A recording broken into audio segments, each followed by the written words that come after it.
shield class. I'll get that. I'm Peter. Oh, I'm Banshee. I'm Rafael, or Raf. Okay. Thanks for taking the class. Real quick, I'd like you to go through, give me your name, where you're from, and what you're hoping, like why you took the course or what you're hoping to glean. If there's anything specifics, especially. My name's Walker. I'm from WashU, Arcus, in St. Louis, and I fight sword and board, but I struggle against flow, so I thought maybe I could pick something up from the other end. Great, good idea. We'll cover that too. Jais, I'm from southern Wisconsin. I fight a lot of bells, so it is, when I'm fighting two-sword, it's all boards. Hi, Fumbles. I'm from GP, Antwerp. I really enjoy using Florentine, so one of my things I always fight again is open is always sword and board 2.0, so I want to get some more categories that I can kind of work in. So. I'm Nanashi, Kansas City, Missouri, Dominion Dagger here. Kind of the same thing where there's not a lot of flow in dag because archers will just skewer you, but if you do pick it up, you're going to run into a sword and board and you got to deal with that quickly. And so more knowledge, more tools. Very good. Oh, I'm Mad Laddie. I'm from the CK. Looking for new open categories. I really like flow. Flow single is kind of my thing, so looking to learn a little bit more. Misty, fighting out of Nashville right now. Mainly sword and board, and two sticks always, which just feels like the logical next step of something to try to get better at. So any chance I can. Great. Okay, so everything that you guys have kind of listed, most of you just kind of want generic, like how to get better at this. But specifically, we'll talk about boardmen killing two-sworders as well. So does everyone have a board and two swords? Yeah. Okay. I'll let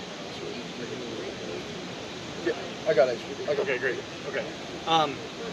Okay, so the first thing we need to do to go down this rabbit hole of killing boardmen with two swords or vice versa is we need to understand how to hand match. Okay. Now this is especially those of you who've taken possibly many of my classes. This might be a bit of a rehash, but we need to cover it anyway. Okay. So the basic. Do you all know what the term means? You know what I mean? Fighting sword to sword instead of board to sword. Kind of. Okay.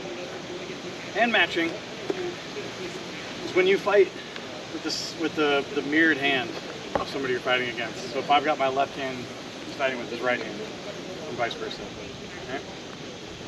Okay. Now, in order to really understand why we hand match, we need to break it down and understand what it does. All right. In any given situation, the closest thing you have to the other person is their arm, right? The closest thing to each other. Now, if my hand is inside his hand, the closest thing of me for him to hit is my outside forearm, right? If my hand is inside his hand, the closest thing for me to hit is his inside forearm, right? Yeah. Make sense?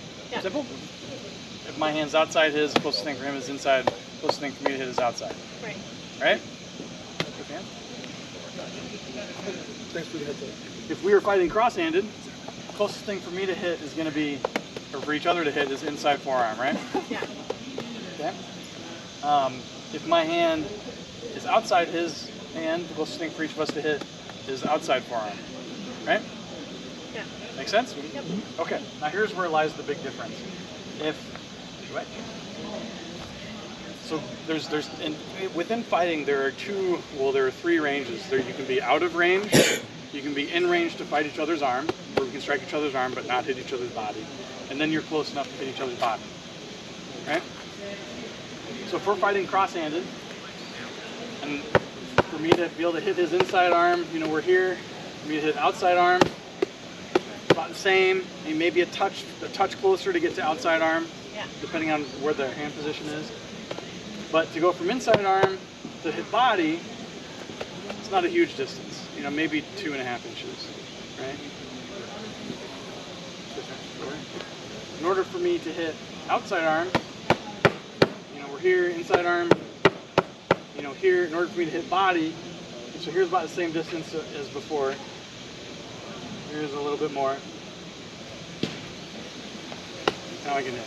It's more like 5 inches. Okay? So what that means, right? What does that mean? Oh, they said there might be a couple minutes of rain. Yeah, I didn't want to interrupt y'all. That's fine. So what's that mean, right? You got more of a safety net, because you could have more explosive movement from one guy who's taking the inside at that point, and then you're just outright dead, whereas you can respond a lot more quickly when you have that extra few inches. Right. Right? So there's more of a, like you said, a safety net or a cushion. You know, I call it like a margin of error.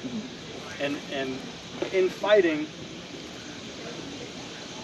with a shield it's a little bit different, but anytime you're fighting single sword or two sword, your goal is to basically make it so that they cannot stab you, which is the biggest threat. Right? It's the longest range, it's the fastest motion. So if you never let your body get close enough for the other person to stab you, that is no longer your number one concern. You can focus on other things. Okay? So my goal is to fight their arm at all times and never get close enough for him to hit me in the body. When we're hand matched, I have a bigger cushion or margin of error versus if we're here, you know, the body just moves that much closer. So in the bare basics of hand matching, that's the specific thing, the benefit that we're specifically keying. There are other benefits, you know. In order to stab, you know, we can easily be more profiled to each other. It makes it a little bit more difficult to stab versus here when we're more perpendicular to each other. But even said, there's still a very viable hip stab. There's still a very viable chest stab, armpit stab. There's other areas in which you can stab. Right? It's just not as in your face as that stab. Yeah. Right? Okay, so now that we see that, all right, next thing we need to talk about, well, what's the point of a fight? What's the point of especially a tournament fight? What's the point? What are you trying to do? Kill stuff, don't die. I'm sorry, what was that? Kill stuff, don't die. Right, but I mean, just knows. Is you want to survive. It doesn't matter if you win. You want to survive the fight. That's the most important part, right? In order to win, you got to survive longer than the other person. Doing things that have a chance of hitting them, but also have a chance of you getting hit, that doesn't really, unless you're in a very desperate situation, which in any given phone fight, we're not fighting for our life, right? We're fighting for fun. So there's no need to, you know, this isn't Rocky Balboa and Apollo Creed. Like, your life's not on the line here. You know, you're not fighting for money. You're not fighting for. You want to fight to survive. And so to do that, you want to take as few chances as possible. In order to survive a fight, you want to not get hit. So to not get hit, you want your guard in the way of their weapon. Right? Now, if my guard is in the way of his sword, if the whole fight, no matter where he moved his sword, if my sword stayed in the way, you're never going to get hit, in theory. Right? Right? So the goal then is to just have whatever's in danger to have something in the way of it. Single sword, you can look at it and identify it really pretty quickly. My hand is inside his, like we said before, the closest thing is what? My outside forearm. So I want to position my hand in a way that denies that immediate threat. Right? Right? Or if my hand is on the outside of his, I'm going to deny the immediate threat of that inside forearm. Right? Whatever that looks like to you. Right? You make it difficult for them to get to it. Okay? Yeah. Now you're inviting into the other side. Right. Right? And this only works, and this specifically only works because we're staying far enough away that there's only 2 target areas. We get close enough where there's 3, 4, 5 target areas, and depending upon the game, you know, if headshots become a thing, then, you know, it makes it even more complicated. So we need to maintain this distance where we're in the cushion of where we can strike each other's forearms and we can't hit each other in the body. Yeah. Right? Now in the dynamic fight where everyone's moving, and people have different objectives, and people are trying to, hit you with a stick. Everything's moving very quickly, and that can be very challenging. So the best thing that I have found is to practice. Right? Let's scrape away fighting, and let's go down to like, all right, well, like let's practice how to move so that I can spend all of my effort identifying that distance. And to do this, I've come up with this drill that I've taught for years now. And again, this will be a repeat for you. So what we want to do is we want to hold your swords out so your swords are equal length. So it's easy to judge. Like, all right, where my sword stops, his sword also stops. This is the starting distance between us.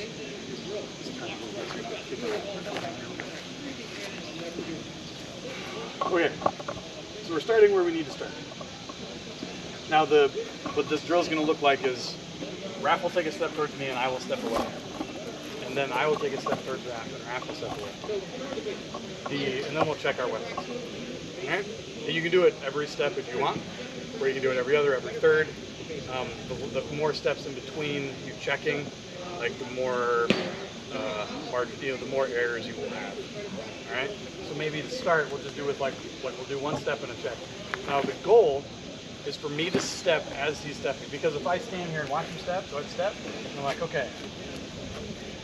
Like, now we check. Like, that's not feasible, right? Yeah. That will not benefit me anything.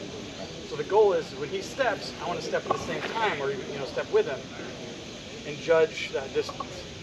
Okay? You don't have to do it at speed. As you get better, you can add speed. So then we've done our step. Now I'll do my step. Right? Right? And then he goes this step. Okay? Right? Now, and you make it even more complicated. So I'll do my step now. Right? So there, like a small step, if you want to maintain range, like he wanted to step further away, and he watched it, he caught it. He caught it slowly, but he still caught it. Right? But that's still the goal. Right? It doesn't have to be like a rampaging, deep lunge.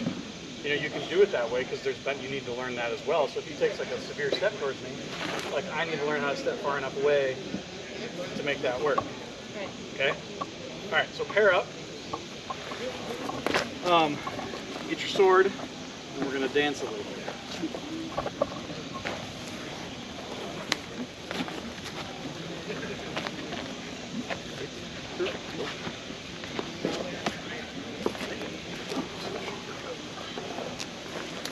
We got plenty of space, so just spread out a little bit.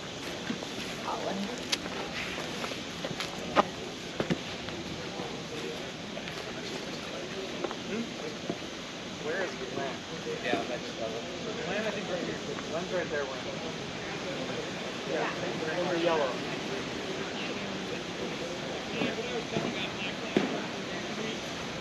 Okay, pair up. Give yourself some space. And so to start, each of you guys just take, we'll do the single step. Decide who's going to go first. Check your swords. If you want to do it like this, where you want it to like where it ends, where the sword blades end together, that's fine too. Right? Generally, I try to do it so that I'm like right at the edge of where I can, like at the end of the sword. That's okay. Your arms. Right? So if you guys do it here, that's fine. Right? So decide who goes first. And then one of you take a step, and then you check.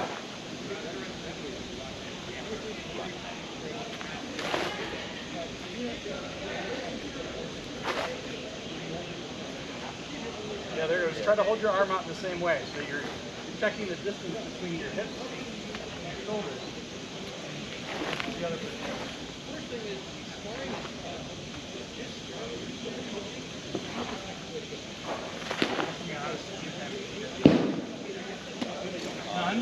None? I've been doing negative time. I think it's the first one. Fighters. Yeah. Not as much as I should. Yeah. That's actually. All right, now you kind of got a little feel for it. Okay, now do two steps. So decide who's going to go first. So come here, Raph. So So he'll step at me, and I'll move, and then without checking, put down. And now I'm gonna step back at him, right? And he'll move, and then we check, right? All right. Do that like 3-4 times, and then flip flop. Okay. Ready, go.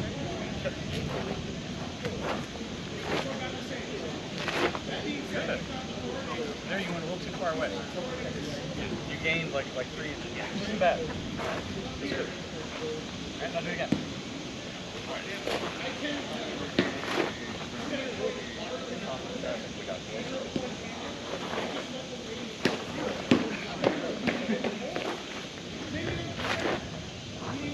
Ready?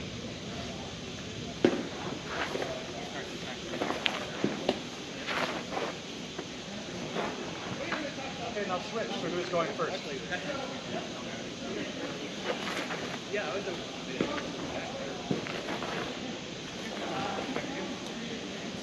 switch who goes first. Okay, we do the same thing.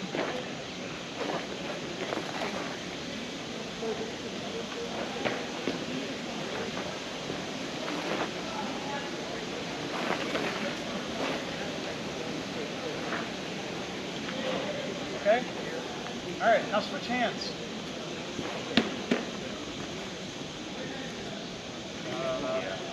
Yep, there you go. Switch hands, switch feet.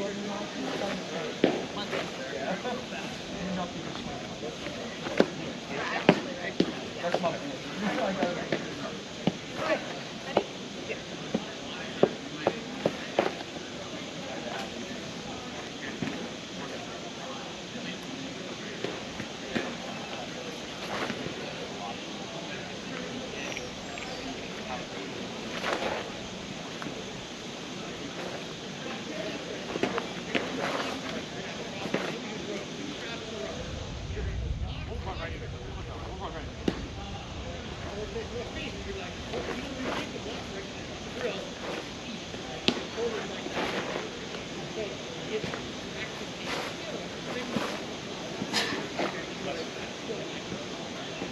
Okay.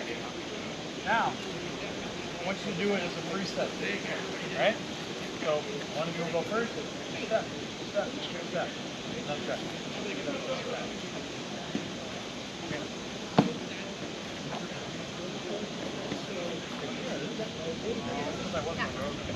Oh, yeah.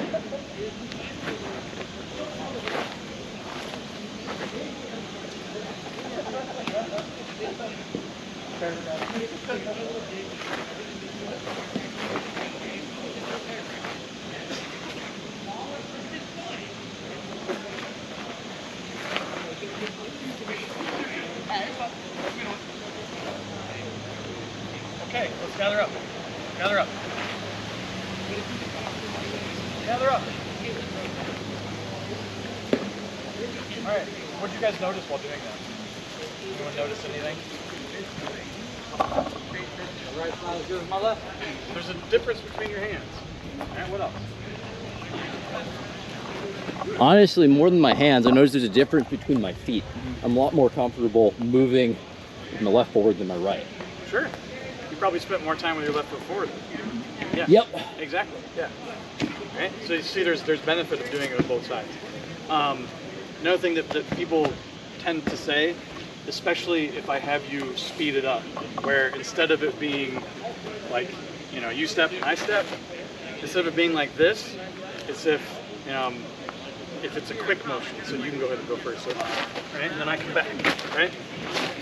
You're like, wow, like people moved either a lot more or a lot less than maybe I thought they would. Right. Right?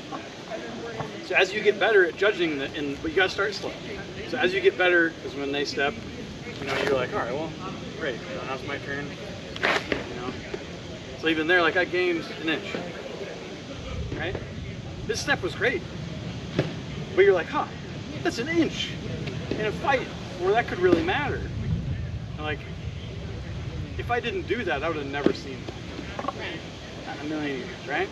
You'd have never been able to been like, you got an inch closer to me in that step. 43 inches. Right, yeah, exactly. Yeah, you know, there you go. An inch out of that's what, 2.5%, right? So, like, it matters. Yeah. Other thing is, as we speed it up, I'm noticing, I'm like, oh no, I planted too much moving forward. I have the delay in moving back, and they're just right Especially there. with multiple steps. Yeah. Now you'll also find that, like I spoke about in the basics, it's super important that that other foot comes with you, otherwise you can't keep moving your feet. I was noticing that too. You go like this and you're like, oh, I'm stuck on this forward foot or this back foot, right? So you got to bring that foot with you, okay? Now you can do the same drill where we're like this, but we're stepping left and then we'll step right, right? So if he steps left and I'm going to follow him, right? You know, you can check where your shoulders are. So I moved too far, right? And we can check range, right? I got a little further away. So when doing this drill, Yeah. would you say it'd be better to focus on you make a movement and you see that you're off? Would it be better to do the correction to get a sense of the right distance, or would it be better to not make a correction so you're getting used to getting the right distance in one move and not correcting? Both. The answer is both, but you want to correct so you can see it, right? So if I continually step towards Raph, if I step towards Raph and he's like, man, you're like getting closer to me than I think you should, like every time. It's like if I take a big step and he doesn't, go a little further. And he's like, you're like, man, like, you got really close to me. You know, at that point you're like, huh. You know, then you like kind of back off and you're like, all right, this is where I think I should be, and then check. Pretty good, right? But then as you understand that distance better, you know, especially if you're judging the specific distance from that point to that point, you know, maybe you want to change it and be like, all right, well, it's like point to point our swords. Maybe we want to start judging this distance, right? And so then you do the drill from here, right? And then you can kind of learn like, all right, how far is the step versus how far is this distance? Instead of judging the distance, you're judging your own step, right? Okay. Any questions on that? I mean, it's a basic idea, but you can use it for complex needs, right? Now, so now we're going to build upon this. So now we're like, all right, well, if we can maintain this distance between each other, if I can always fight Raph where he can't hit my body and I can hit his forearm, you know, if my hand is always outside of his arm, right, for him to get around out here is extraordinarily difficult to circumvent my guard if my hand is always outside, right? So I can make it very difficult for him to hit me if my hand is always just like in the way, just like he could make it very difficult, you know, make it for me to get to the outside, right? So you like learn how to use that. Now in two sword, what we have is another weapon, right? So if his hand is outside my hand, the first danger is the outside, right? And I bring it up. And I've cut this off. What's the next danger? Inside arm, right? So my other weapon goes in the path of the next danger. So then from this point, where's the next danger? Outside of this arm, which is quite a reach. It's pretty easy to defend. And the next one after that would be, yeah, my inside body, right? So if I'm maintaining distance from where we just spoke about, right? At this spot, you can't hit either arm very easily without some sort of manipulation, right? And I maintain this distance. Really, his only viable target is my backside arm, which is really dangerous for him, right? Make sense?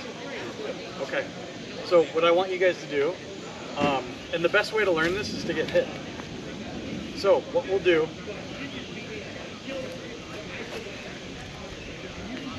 Sorry.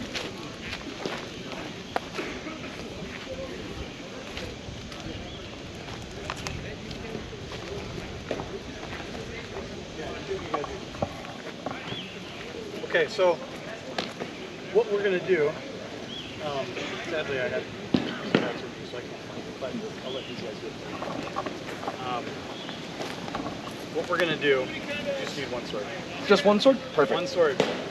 So you as a single sworder, what you want to do is you want to maintain distance, and you're also going to identify where the danger is coming. All right. Now, there's a big difference between being in the situation where you're like, okay, if my hand is here, the danger is here. If my hand is here, the danger is here. There's a big difference between that and if I swing here, the danger is where, right?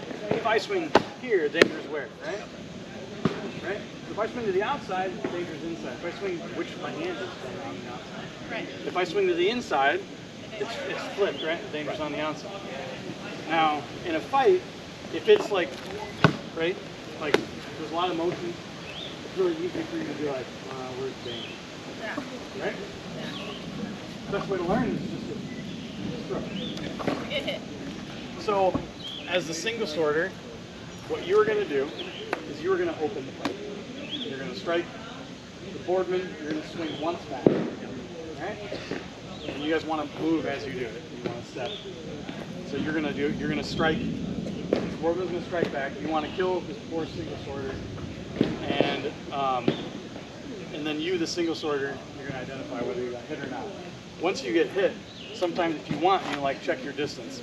So if we did it sort of slow, if I open, right, I'm going to step. Right? I want to step out, and I want to save myself, right? Like, oh, I got hit. Well, that was where the danger. So maybe next time if I throw here, right, I need to have my hand in the way. Oh, you got me there. Okay, so then, right? Oh, yes, I did it. Right?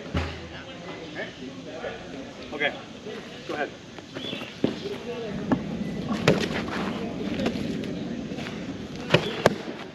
Good.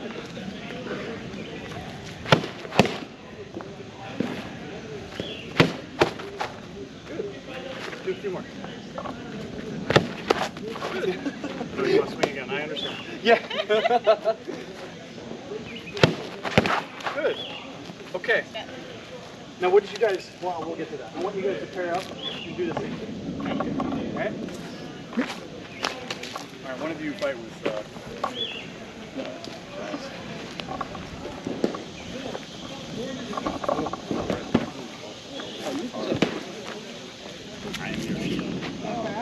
Sure, you already.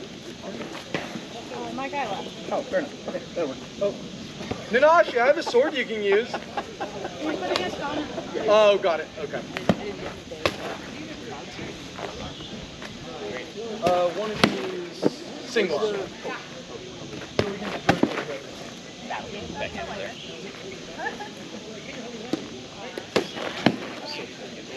They're hand matching, yes? Could be. No.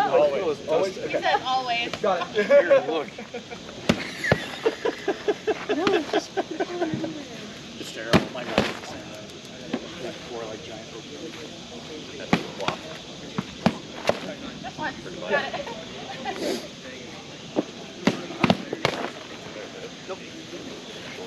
You think about your profile, right? We're hand matching, right? So this shoulder is closer to that shoulder.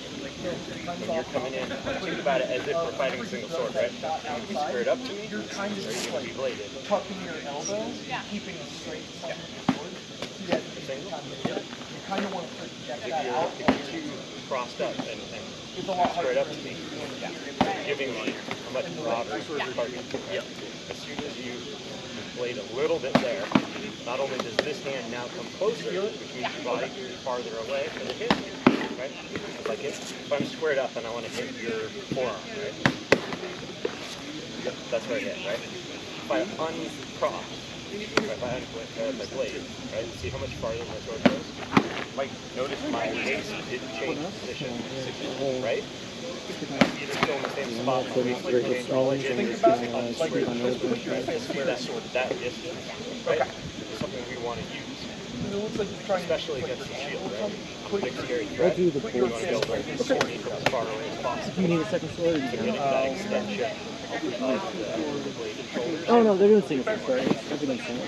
You're wanting to like put the arm forward like it's a board or something, right? But single sword is like the involvement of blade. Yeah. Well, but we'll get to it.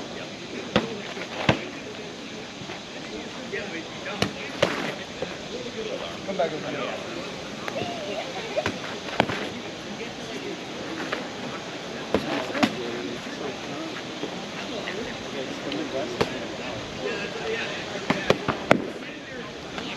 Like my house.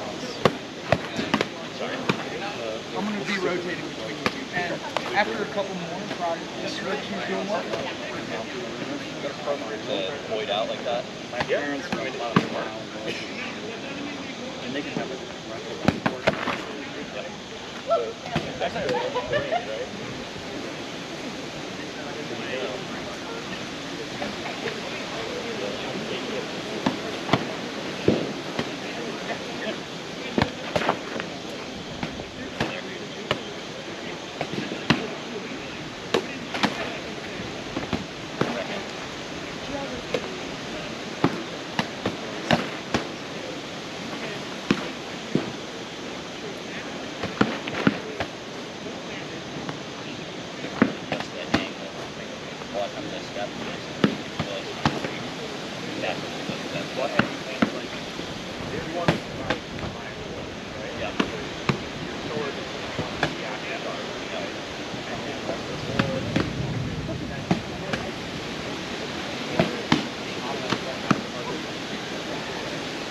I've given a lot, but Notice how I can fit all of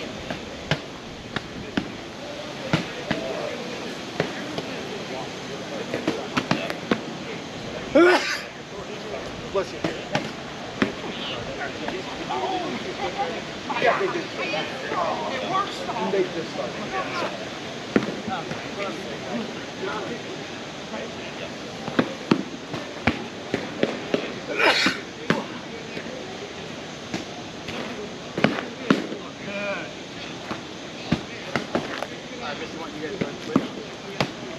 And then we'll gather back up.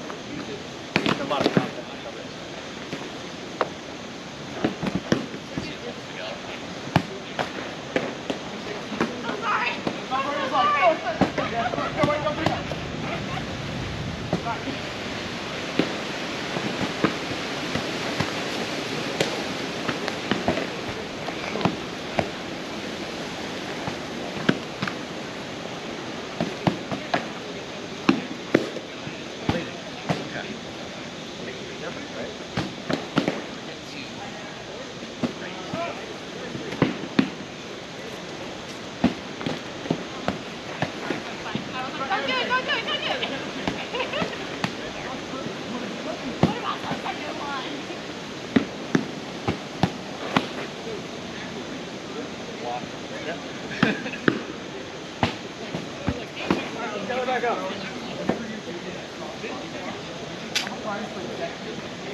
All right, gather back up. Hey guys, sorry. Does anybody have that red pop-up tent? Oh, someone got it. Yes, someone has it.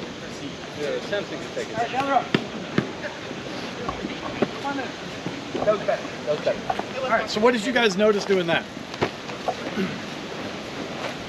It grounds the former drill with a little bit more what applies to the field where there's... Yeah, for sure. It's the next stepping stone, for sure. It gives you an idea of like the high percentage returns that you hear talked about, and then Yeah. you're actually visualizing it. Yeah. You're like, oh, okay, I'm more likely to get that. If I respond to that, then I can, okay, I should have enough time to go off there, like do a little type of response instead of overcommitting. Yeah, sure. Anyone else notice anything? Really great. It you get hit in places you don't expect, and you kind of need to work backwards down the chain. It's not just the arm, but it is how you're positioned and how you're moving. Yep. Yeah. When you're moving in, up and down, left, right, backwards, and forwards, especially with the distance your arm is versus how they're moving, that dynamic changes terribly.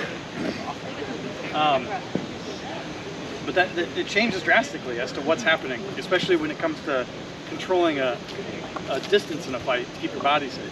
Yeah. Right? It's hard. It's not easy. Right. Right? I've been doing it. Shit. I've been doing it on purpose, like concentrating to do it for probably 15 years, and I still get caught. And I'm like, that guy moved the way I didn't think he was gonna move, and I got hit. Right? It's very difficult. Right? It's a simple concept, but hard to always do it properly, perfect.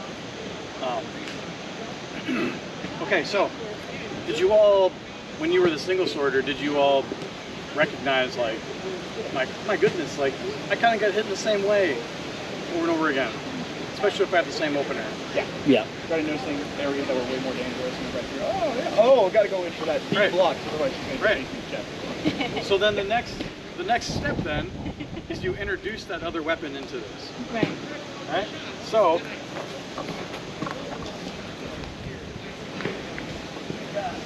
I like the high percentage, like the lateral movements. So if I bring another weapon into it and I put that in that where I get hit spot, so if I'm like, all right, well, and you can like, if you want to, you can practice like specific motions to open and like analyze the results if you want to get technical.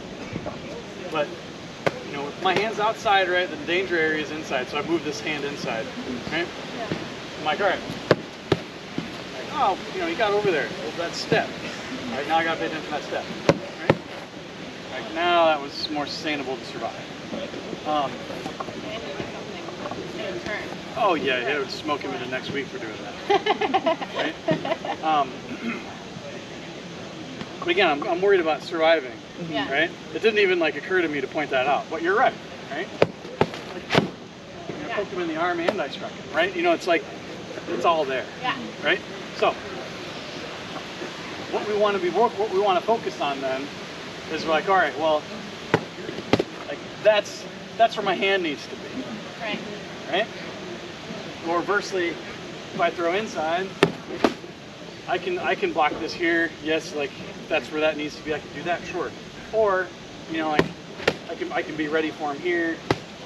You know, I can do whatever's next. If I want to throw not to the hand, maybe, you know, like that low, like where's the danger? You know, thrusting, like where's the danger? Right? There's tons of ways to skin this cat. There's no like your hand has to be here, your hand has to be there, your guard needs to be here. Your guard needs to do whatever it needs to do to have two of your things in the way of whatever he can do. Right. If you're this close to him, like it's even more important for your stuff to be in the way because he can strike you in the body. If we're this far away, like I have much less to worry about. I really only have 2 target areas to cover. Like it's very easy to survive. Right? So, so you'll do the same drill where you're going to open with your lead hand. He's going to respond, and you want to have your weapon in the danger area. All right, we're going to do it 2 ways. First way we're going to do it is where they can't step, where they won't step. So you throw, and they respond, and you want to put your hand in the way. You know, there, you're like, oh, like, well, here's the danger area. My hand wasn't there. This hand came up, right? Yeah. And I'm like, oh, well, my hand should have been there, so I'm going to put it there. So then the next time I do it, my hand's already in the way. Like, all right, well, he hit me here, so I need to adjust for that, right? Okay. Should we return or not return? You don't need to yet. I know you want to. We will. Okay. We will. Okay? All right. So pair back up. Let's do Does that. anybody need a sword? Second sword? I shall not speak again.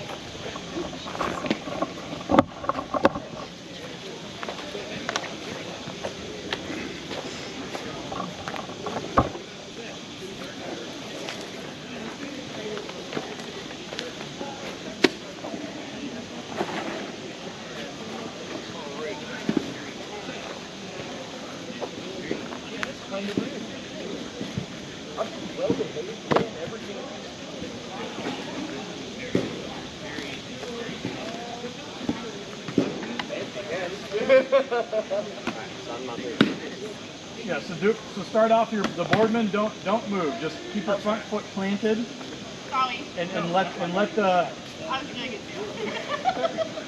let the two-sorter work through a few things. Your two-sorter, make sure you're fighting with your hand match hand forward. Hand match foot So- forward. I interrupted because I wanted to see, right? If I just bend straight. I'm not even stepping, right? Okay. If your goal is to play forearms, you definitely want to be in range where I can feel your body. So I want to be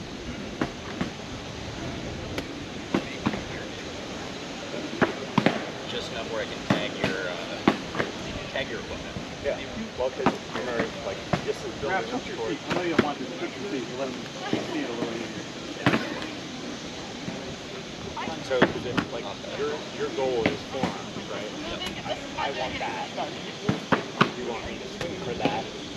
Well, I'm out of range. I'll take you out, right? Yeah. So you're looking to build a chain that leads to that. You're starting with, you just do a kick here, and then see how you survive that, right? So how do you survive that? All right, now you board the board fighter. You can Instead of having that be a response, have that be part of your good. Right? On this key punch. Put your second sword The gall between the sword here. Yeah. In the fight?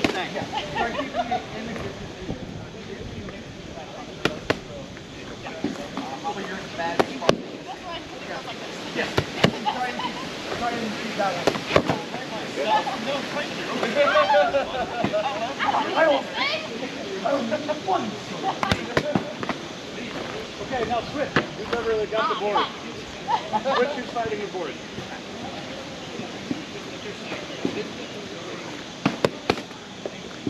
Watch that thing go.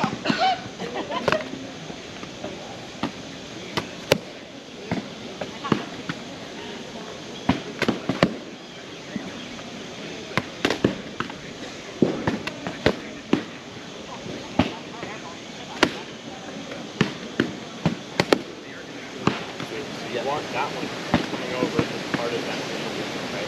Imagine hitting the sword. Right? Yeah. That one is deny the immediate response. If you're trying to race me, that's not going to always go well, right? You won't beat me. Right, exactly. It's the same thing with the how you think. This is still for sure.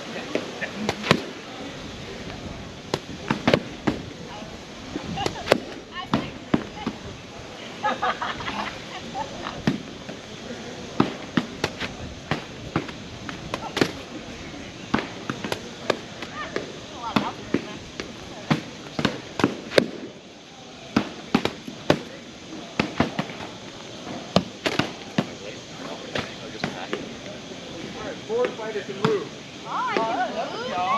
Let's go.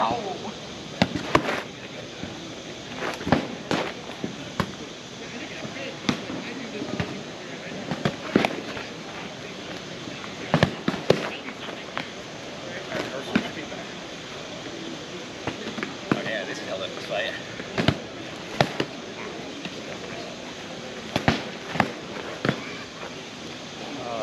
Move. Yeah. Check range, right? Yeah. We were here.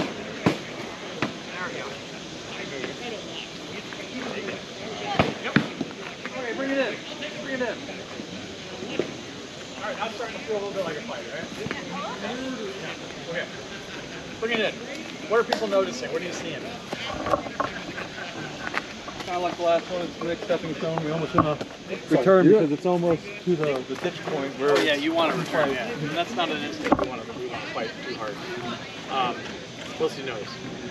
I tend to have a tendency whenever I'm fighting Florentine, I realize to just, hey, this is my guard, it's going to stay here. Hey, we're not doing this. When I really should be anticipating and defending more actively. Yep.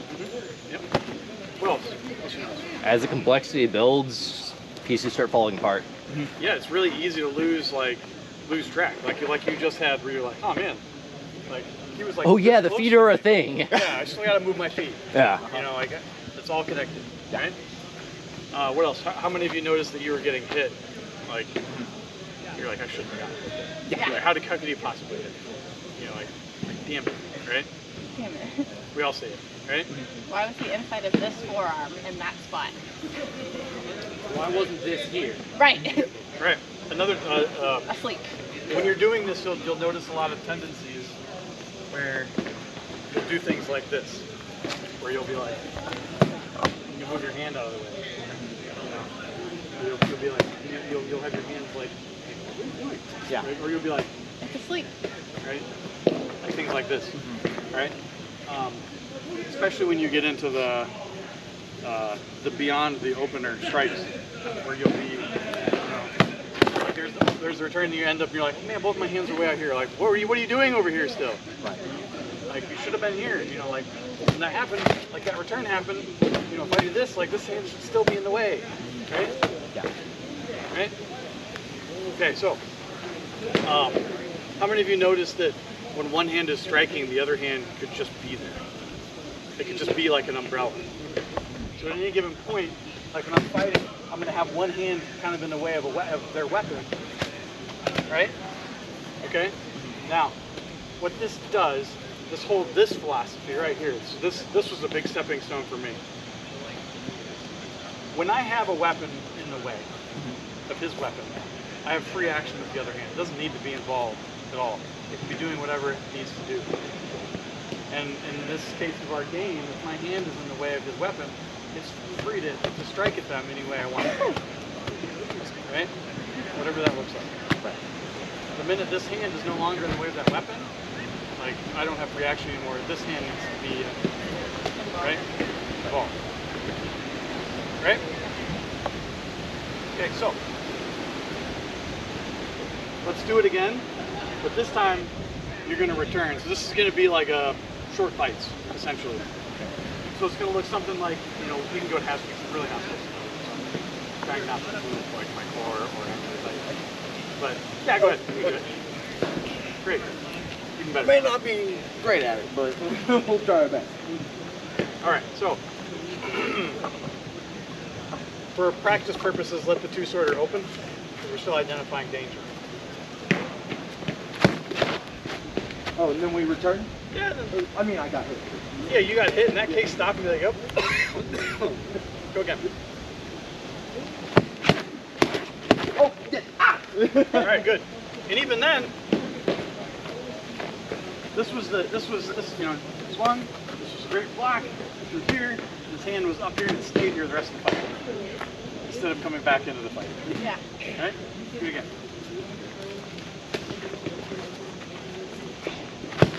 Oh, shit. You hit my blade first. Go again.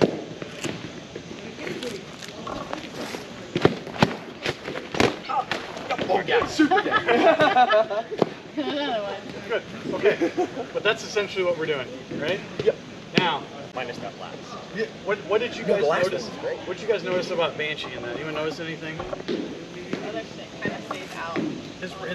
His right hand was never crossed in the middle, Yeah. right?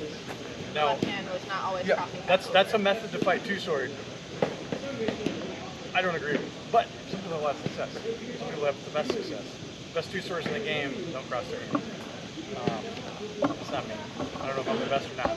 But I cross my hands. My hands are going to be wherever they need to be. Let me live. Let me go. And as a result, because this hand never crosses the center line, you can strike here, you can strike here, you can strike here. And like 3 fights in a row. Yep. Right? But if this hand had been here the whole time, like this would have never happened. Like none of that would have hit here, wouldn't hit here, wouldn't hit here. Right? Try to get both hands involved.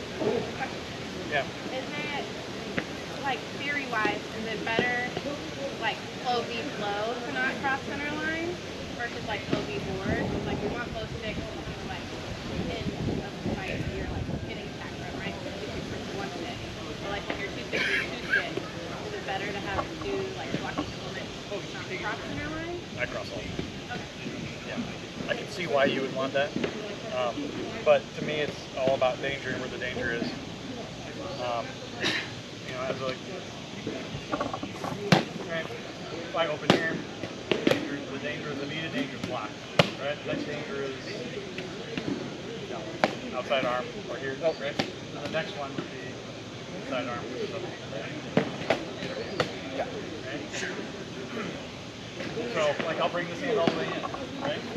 If I come out this danger here, it drops, right? The next danger is the outside, and this hand here, right?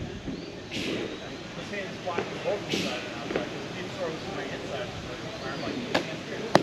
There you go. Okay? Yeah. Yeah, right? It's cold outside. That's an example. All right, so get a couple fights in. All right, let's start looking at how this plays out. All right. And for simplicity, let's switch up partners as well. Okay. For simplicity purposes, let the board, let the two swords. Do you need a second foot? Yeah. We're gonna be doing both. Do it. We'll do both.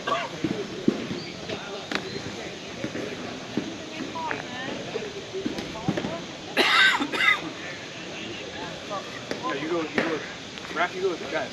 Oh, I thought we were rotating Banshee over. Yeah, but just get back. You better remember to get the practice. Take my sword back.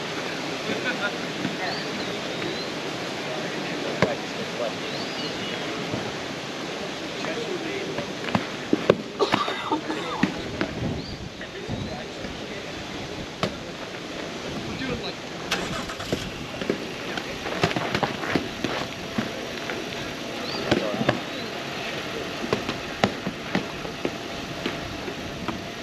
Back it over here. But remember, like back to that discount master, right? You're letting me go, right? I led you astray. I'm sorry.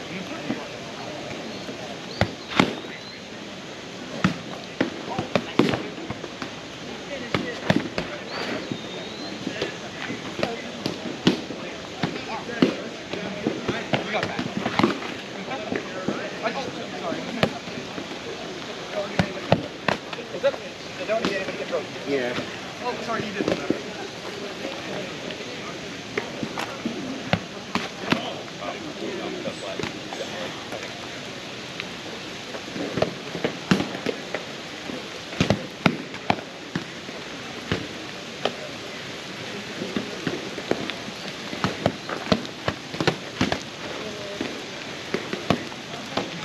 So remember, Oh, yeah. the goal of the hand master here, you want to get the value of this, right? So the more you square up, the more you get the float, the more you're losing all of that value by giving you all these angles, right? Think about it more of like that back drill, right? All you want is that. Just want that form, right? Sorry. You get that protecting, your percentage will go up and up and up. Okay.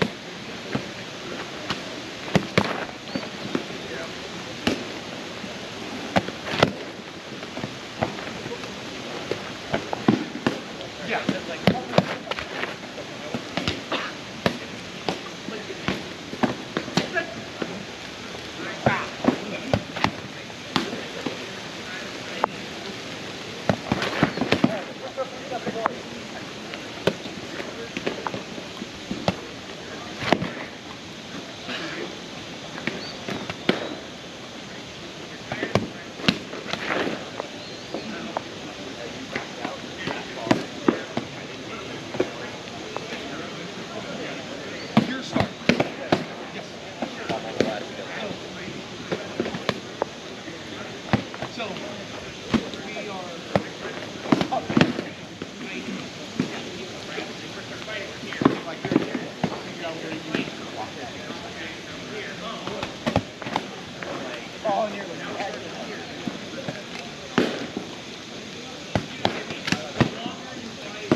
right, so up till this point, we've been very clinical, right?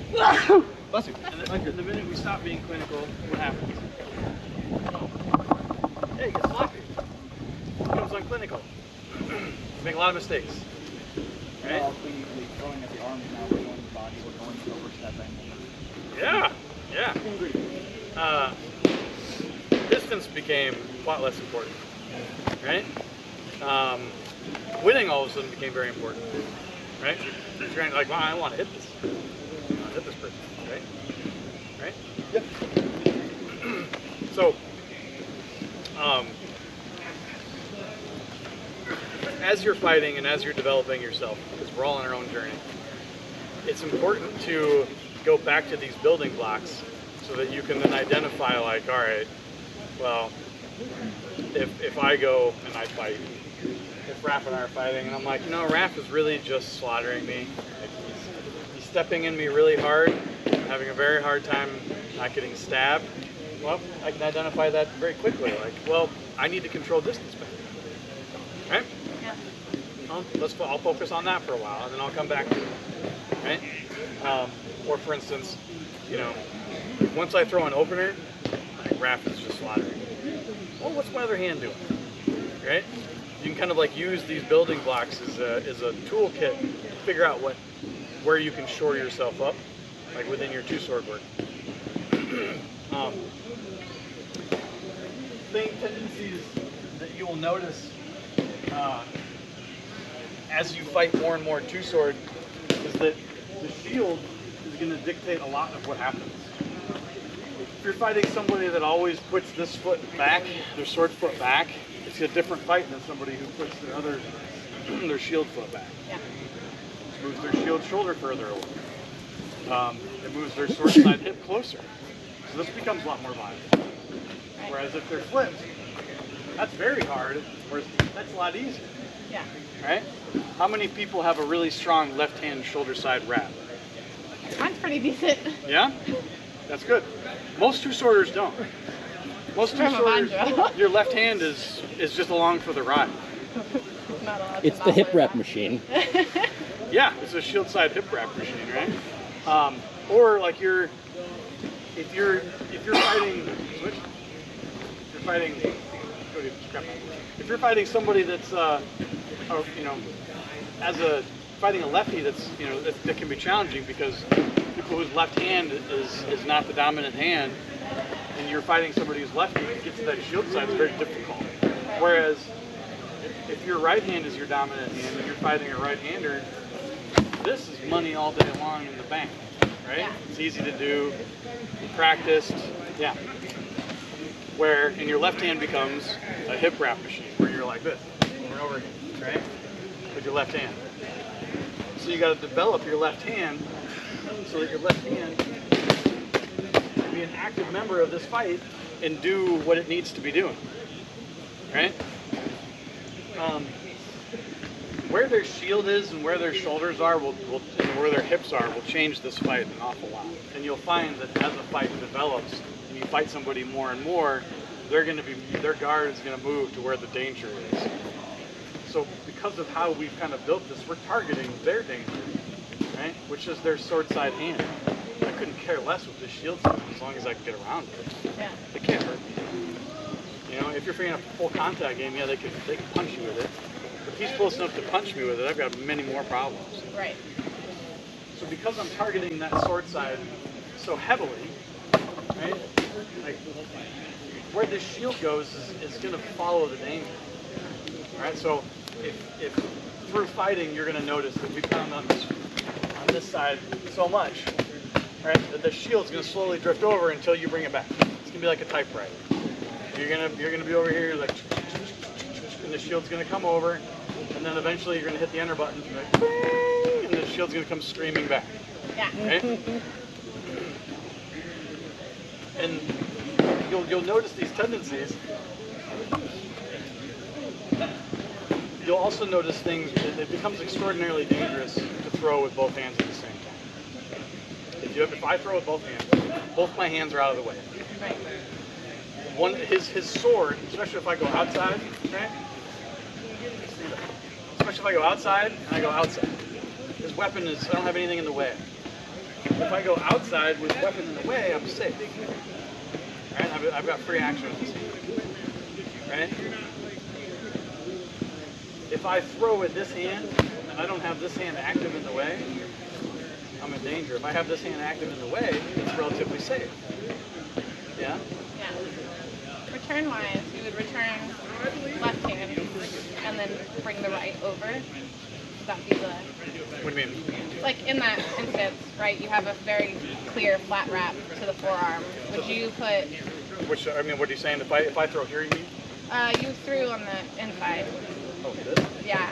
Yeah. You can block differently, but it's okay. I know, he's terrible with this. Yeah. But there was a forearm was open. Would you flat wrap and move the right hand in, or would you just keep everything going this way and keep moving with the board? It just kind of depends. It depends where the free action is. In this instance, if I throw here and I have free action with this hand, and if his hand's out in front of his board, I'm gonna hit that forearm. Yeah. All day long. Okay? If his shield comes up and it's in the way, you know, that's when you might try to come over.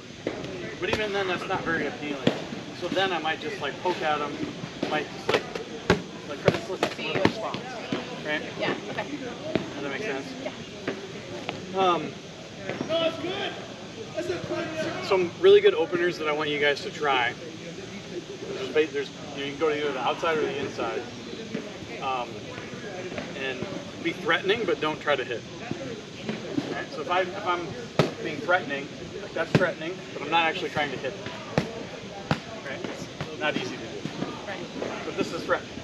It's going to solicit a response. If he comes down my arm like that, you know, I can roast him here, I can roast him here. Either way, it's pretty easy to protect myself. Right. Right? But I got to get him to come out. So, you know, throwing to the outside, just like we talked about, you identify where the danger is, put your stuff in the way, right? And you identify the danger, and you move from that point. Now, how that develops, you'll be like, all right, well, you do it 5 times. You'll be like, all right. Oh, he did something different that time. How was I doing? Did I do that or did he do that? Right. We don't have a ton of time. I could go on with this like all day, but I want to talk about boardmen killing 2 sorters. That's important. That's like the whole reason to do it. You don't have to. I also have another question if there's time after this. No, go ahead. What's up? What do you do if they're just not sticking their arm out for you? Hit them in the legs. Lateral. Boo that man. I remember that next fight Banshee. Double legged. With a hand. All legs all the time. If they never bring their arm out, then you got to kill them with range. You got to control the range enough so that you can be when you are in a position where it's safe. Mm-hmm. What's wrong with my shield? What did you do to it? My forearm didn't get that.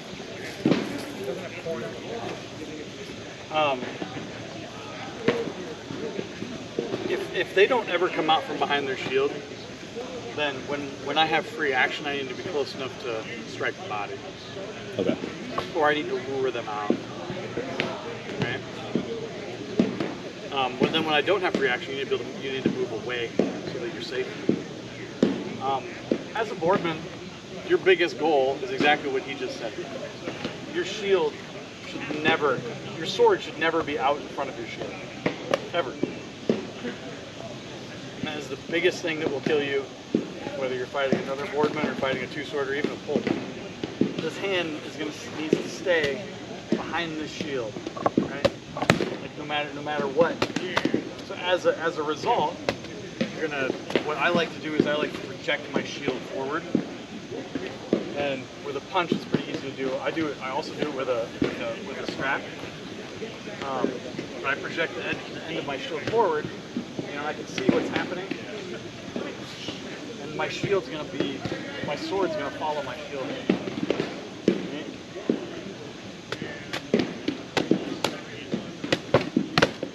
Right?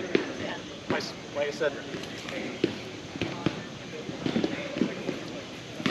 I also want to maintain distance unless I have a free action where you say he's thrown outside with that hand. I have free action against this hand as long as my weapon stays going. So that's an easy transition, right? But I need to do it in a way that I'm going to be safe from that hand. So my shield needs to be an active member of this fight so that he can't kill me. Whatever that looks like. Or if he throws inside's even a little bit easier. I mean, here is kind of difficult. That's like the worst inside that you could throw. You know, but if he throws inside, like down on my hand, that's not inside. Yes, thank you. You weren't giving it to me. If he throws inside, like down on my hand, like that's extraordinarily safe, right? The shield work is going to be, to me, shield fighting is extraordinarily boring because you're just waiting for the opportunity to kill them. You're not actively trying to kill them. Some of the real fancy boardmen are like, this, strike them. Yeah, you can do those things, but those are gimmicks that are not always going to work. Right? What's always going to work is if they throw outside and really reach for it, you're going to have that opportunity. Right? If you stay safe, long enough, you're going to have those opportunities. The shield projection is good. Fighting a two-sworder, there's lots of ways to do it. Arthon used to always talk about what he called the old man stance, where he would move his body away, he would project his shield out, right? And what he would do is he would have these like little tiny steps, so you could have like a huge step, and you could stab these two-sworders into next week. And he's killed thousands and thousands of fighters like that. But in philosophy, there's not really a big difference. It's very easy to take what we just did with two-sword and say, okay, if I'm fighting a two-sword fighter, and either they open or I open, well, for simplicity's sake, since we just had the two-sworder open, if they open, go ahead and open. All right. So there's the open. Now where are my possible options here? I can go over, right? Where else? Right here, you think? Is that what you're saying, Misty? Yeah. Where were we saying? Maybe try and get it down. You mean like this way or no, outside? Yeah. Yeah. I mean that's the obvious one. You know, hip's an obvious one. Thrust is an obvious one. You know, like a crossing flat wrap like that. My instinct is always to try and step in and capture the shield and go for a cross, but it doesn't usually work. Right. All of those options aside from that one involve moving, right? As a boardman, you're going to have to move. Your board needs to protect your sword. Your legs need to protect your body. So if I'm fighting him like this, where my board's not protecting my arm, I'm going to lose my arm. If I'm moving my board here, the danger then comes to my body, which means my feet need to protect. So in this instance, if I'm striking to that side, you know, maybe that's when I need to change and change my feet to move my shoulder further away. Right? But now that brings this hip further forward, so I need to be consciously aware of it. So I'm rotating where the danger is. As a boardman, the stab is going to be your biggest strategy. Anytime a two-sworder throws to the outside on you, that is an opportunity for you to stab them. Every single time. Every time. Do you throw outside? You catch that block? It's there. Look at it. It's like.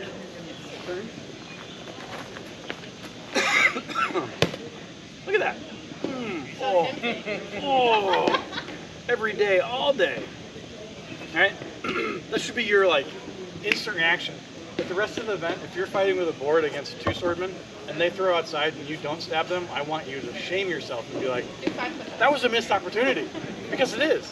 He throws outside, like, oh my gosh, look at it, it was there. It's no different than when you're fighting single sword and they throw outside and you don't hit them here. That's a missed opportunity. Right? Especially if you watch their feet. He stepped forward like that, and you didn't move away, or in fact you do one better, and you like do like a sidestep turn so you can be closer to them.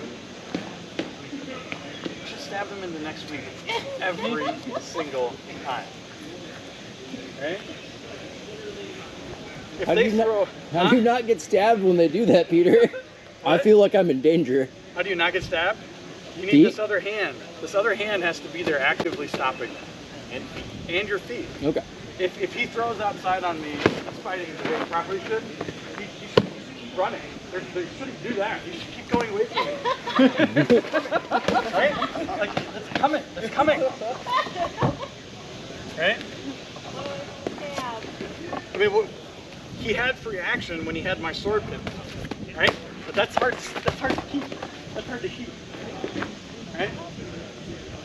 Right? Make sense? If a two-sword fighter as a boardman throws like at your shield side with either one of their hands, you should be chopping that arm relatively safe. Right? If they throw with that hand to the inside, every time. If they throw over, right? Like, you look at the angles. You're like, all right, well, I want to keep this hand in the way here, same philosophy we just talked about, so I can strike here safely. Right? If his hand was, say, out here, I'd have to strike it a different way. Right? All day. All day. It's so simple for boardmen to kill two-sworders. That's why it's boring. Do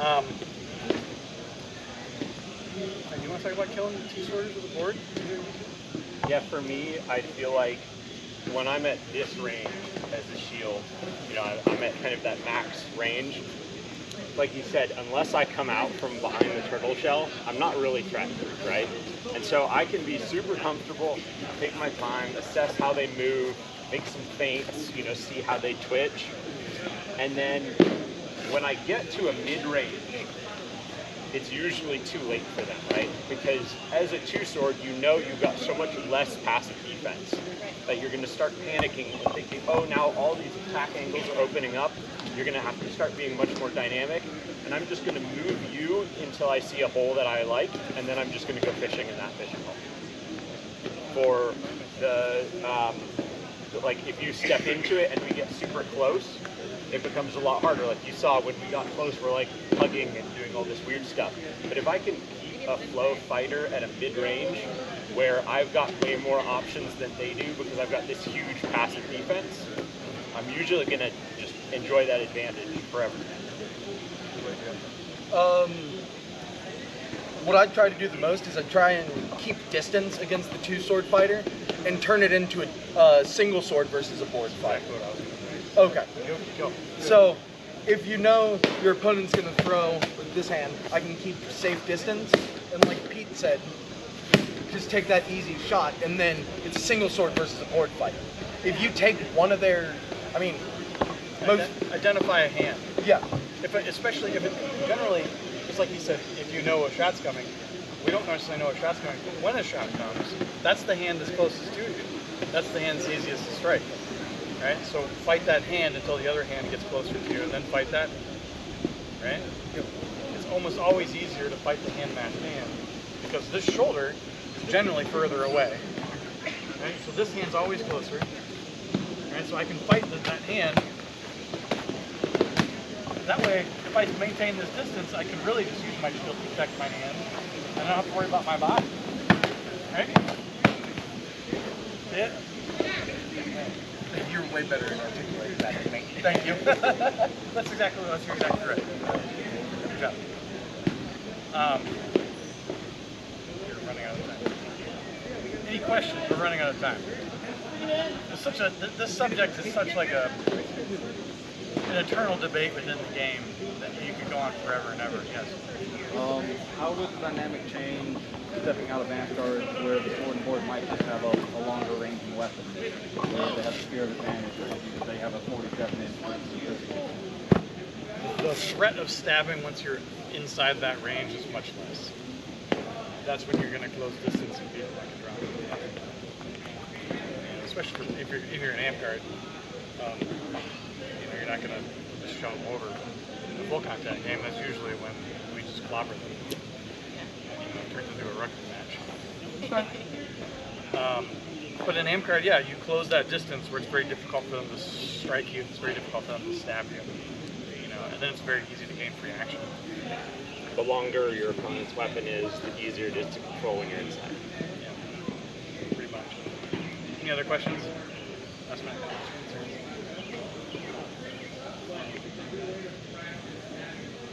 All right, well, thanks for taking the class. Thank you for your time. Yeah. Got a little bit off my normal rail for that class, but